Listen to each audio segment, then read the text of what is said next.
Hello, hello les amis vierges, ascendant vierge, signe lunaire et vénusien en vierge. Bienvenue pour cette guidance sentimentale, relationnelle, amoureuse du mois d'août 2024. Relationnelle pour toutes les personnes qui s'en foutent de l'amour ou qui sont casés, qui sont très heureux mais qui s'interrogent sur une autre relation comme une relation amicale, familiale ou professionnelle. Je vous rappelle que c'est un tirage général qui ne va pas parler à tous. Donc, si ça ne vous parle pas, malheureusement, je n'y peux rien, vous êtes prévenus. Prenez uniquement les messages qui vibrent, si ça vibre avec ce que vous vivez actuellement. Et n'hésitez pas à adapter mon vocabulaire à votre situation. Je vous recommande, quoi qu'il en soit, à tous d'aller regarder la vidéo de votre signe ascendant et de vos signes lunaires et vénusiens pour avoir des compléments d'information et pourquoi pas avoir quelque chose d'un peu plus personnalisé. Ce tirage peut parler à certains vierges dès maintenant et parler à d'autres un peu plus tard pendant le mois d'août, voire au début du mois de septembre. N'hésitez pas à revenir un peu plus tard s'il ne vous parlait pas tout de suite. Allez, on y va avec l'énergie principale de votre tirage sentimental, relationnel, amoureux du mois d'août 2024. N'oubliez pas de liker, de partager et de vous abonner à la chaîne. Je vous en remercie. Le battleur inversé. Alors, le battleur inversé nous dit que quelque chose démarre d'une drôle de façon ici. On n'a pas tous les éléments en main. Alors, est-ce qu'on se retrouve face à une sorte d'épreuve, entre guillemets, qui commence, face auquel on n'a pas vraiment toutes les ressources? C'est tout à fait imaginable ici. Alors, quoi que vous commenciez, que ce soit un projet en couple, une nouvelle relation pour certains célibataires ou quoi ou qu'est-ce, on voit que, alors, soit ça a du mal à commencer, du mal à se concrétiser en soi, ou soit ça commence bizarrement.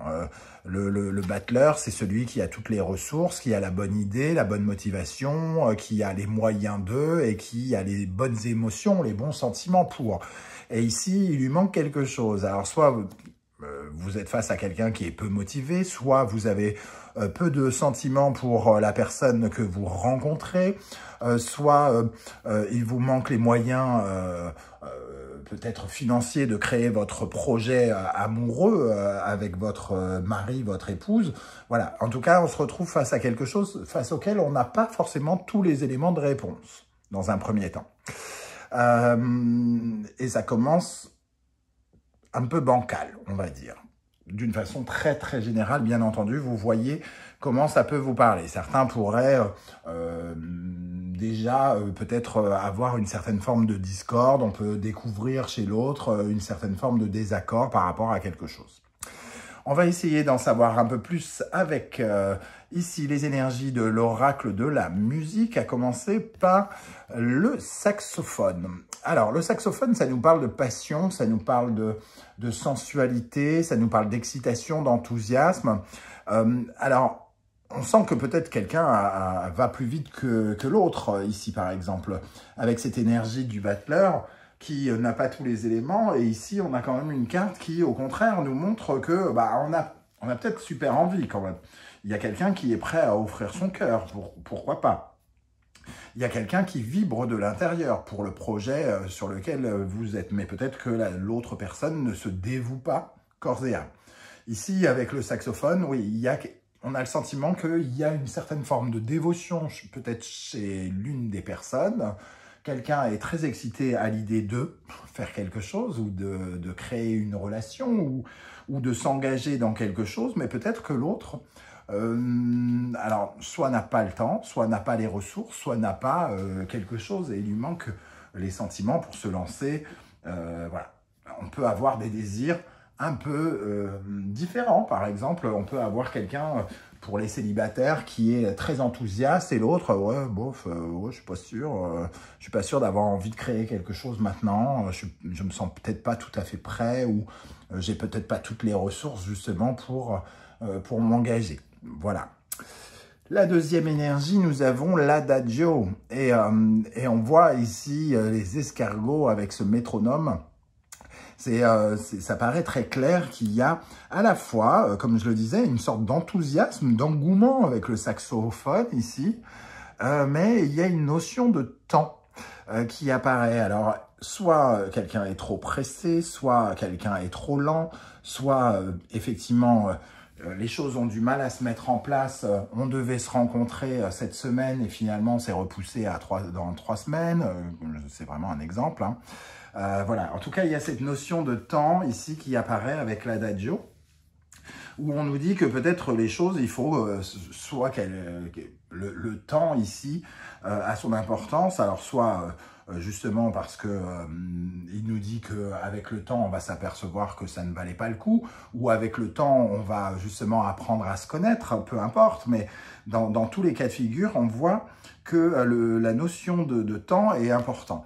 Ici, l'adagio aussi, à côté du saxophone, si on parle de quelqu'un qui n'a pas les mêmes sentiments, on peut avoir quelqu'un qui a un peu la flemme, qui a peu de temps à vous consacrer par rapport à l'engouement que vous lui accordez. Évidemment, vous vous placez à l'endroit qui vous correspond. C'est peut-être vous qui avez la flemme, entre guillemets, hein. Ok. Et n'oubliez pas que si on parle d'un tirage entre un couple, hein, évidemment, on sent un enthousiasme chez l'un qui n'est peut-être pas là chez l'autre. On va regarder avec l'oracle du soleil levant pour compléter bien sûr ce tirage. Je vous rappelle que vous pouvez retrouver les références des tarots et oracles que j'utilise dans la barre d'infos. Vous trouverez d'ailleurs une présentation que j'ai faite sur ma chaîne de mon nouvel oracle, l'oracle de la musique, et le lien pour pouvoir l'acquérir. Et vous trouverez tous les liens des guidances que j'ai effectuées pour le signe de la Vierge, la bonne surprise qui vous attend en août, la guidance générale, la guidance du second semestre 2024 si vous désirez connaître les énergies des 6 prochains mois, et les messages que vos guides cherchent à vous transmettre. Allez, on y va. Pour les Vierges, ascendant Vierge, signe lunaire et vénusien en Vierge, quelle est l'énergie qui va particulièrement vous aider? Sur quoi vous pouvez vous appuyer par rapport à ce début de tirage, les amis Vierges? Le pont sacré. On parle d'ici d'une période de transition. Donc, peut-être que c'est le moment d'attendre une transformation. Il y a avec la notion de temps ici qui intervient, peut-être que les choses ont besoin effectivement d'aller lentement pour passer d'un cap à l'autre. Il y a peut-être des choses encore à éclairer ici sur cette face de cette carte, hein, qui est un peu dans l'ombre encore. Il y a peut-être des lumières, la lumière à mettre sur ce passage que vous êtes en train de faire. Ça peut nous parler aussi de sentir s'il y a particulièrement une connexion à l'autre. Vu qu'il y a un démarrage peut-être un peu particulier, notamment pour les relations célibataires et donc des personnes qui pourraient rencontrer quelqu'un, peut-être que vous devez justement vous rendre compte. Ici, ce qui peut vous aider, c'est de savoir s'il y a une véritable connexion entre vous, s'il y a un pont qui est fabriqué entre vous, si vous avez envie de créer un lien qui vous mène vers l'autre. Ça peut être intéressant pour vous. Quelle est l'énergie, au contraire, qui vous freine, qui vous bloque ou sur laquelle il serait bon de retravailler par rapport à ce battleur inversé? La vague. Alors, ici, il y a beaucoup d'émotions. La vague, elle nous parle justement d'être un peu submergé par des émotions, d'être dans un manque de contrôle. Peut-être que c'est justement le saxophone ici, l'enthousiasme, l'excitation, la fougue, la passion, qui vous fait perdre un peu, entre guillemets, vos moyens. On est ici à vouloir absolument défendre une flamme, mais peut-être qu'on le fait un peu n'importe comment. Cette carte, elle peut nous parler d'une certaine forme de déni, de ne pas vouloir accepter une certaine forme de lucidité. On peut être dans une certaine forme de trouble. Et ça peut réveiller, par exemple, de l'agacement, du stress ou quelque chose comme ça. Peut-être que vous êtes agacé par quelque chose qui ne commence pas comme vous le voulez ici. Et il faut vous poser la question dans ce cas, ici, avec ce côté positif, de savoir si vous avez envie d'aller de l'autre côté du pont, si vous avez envie de créer un lien avec l'autre, si vous avez envie d'aller vers la solution, puisque ici, ça représente quand même une transition vers une solution. Quel conseil l'univers souhaite-t-il vous transmettre avec ce battleur inversé, le saxophone et l'adagio? Les amis Vierge, ascendant Vierge, signe lunaire et Vénus en Vierge, nous avons le Gémeaux, Mercure, Scorpion, Pluton. Ici, on parle de de cette flûte, hein, justement, qui est représentée aussi dans l'oracle de la musique, d'ailleurs, puisqu'elle représente le charme, l'attirance, mais aussi, dans le mauvais sens, l'hypnose, entre guillemets. Hein. On sent que toutes ces personnes sont guidées sont appelées à suivre ce personnage ici. Et on a un serpent ici, hein, c'est le charmeur de serpent aussi, celui qui hypnotise. Ici, on a des communications on nous parle de communications qui peut-être ont tendance à nous dire ce que l'on veut entendre.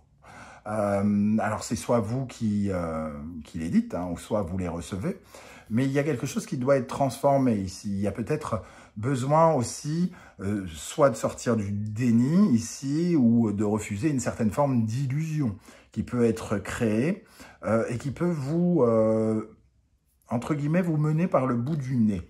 Avec cette énergie ici. Hein. Donc, pour moi, il est question de rester lucide par rapport à ce qui se passe, de faire la lumière sur ce qui est trouble ici, hein, d'aller chercher, d'essayer de savoir un petit peu qu'est-ce qui se passe de l'autre côté, comment l'autre ressent les choses, mais sans se faire de film, en ayant vraiment des informations concrètes et réelles. Ok. On va regarder les énergies qui accompagneront plus spécifiquement les célibataires vierges pour commencer. Alors, quelles sont les énergies? Qu'est-ce qui va se passer dans la vie sentimentale, relationnelle, amoureuse des vierges célibataires en août 2024? Nous avons la force. Donc, la force, ici, je trouve qu'elle peut nous parler d'une certaine forme de rapport de force, de quelque chose qui ne passe pas dans la facilité, un manque comment dire, on est obligé de faire des pieds et des mains par rapport à quelque chose, j'ai l'impression.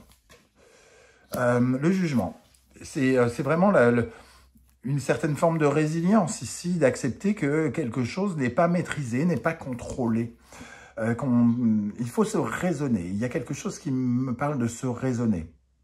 Soit on va beaucoup trop vite, soit on est trop agacé, soit on est dans le déni. Et ici, il faut quand même faire une mise à jour. Il y a quelque chose, il y a besoin, un besoin nécessaire de faire une mise à jour. La force et le jugement, c'est deux arcanes majeures hein, quand même, qui vont être assez puissants. On a besoin, celle-ci vient de tomber, 6 d'épée, on parle d'une transition aussi. Hein. On a besoin de changer de façon, d'état d'esprit, de façon de voir les choses peut-être, ou d'imaginer les choses. Peut-être de changer aussi la façon de communiquer. Certains, comme je le disais, peuvent être très séducteurs, dire des choses qui dépassent leurs pensées, et ça peut aussi induire en erreur. On a ce genre d'énergie où il y a besoin véritablement de faire une mise à jour. Pour les vierges qui sont en couple maintenant, pour les vierges qui sont en couple, qu'est-ce qui va se passer sentimentalement, relationnellement, amoureusement en août? Le 4 de bâton, on a envie de construire quelque chose.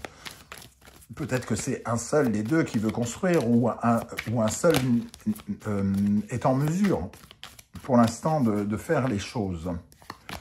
Le cavalier de bâton. Il y a une certaine forme de... Il y a une rapidité avec ce cavalier de bâton, un enthousiasme qui fait penser à ce saxophone. Un enthousiasme pour créer quelque chose qui soit stable, pour faire avancer un projet.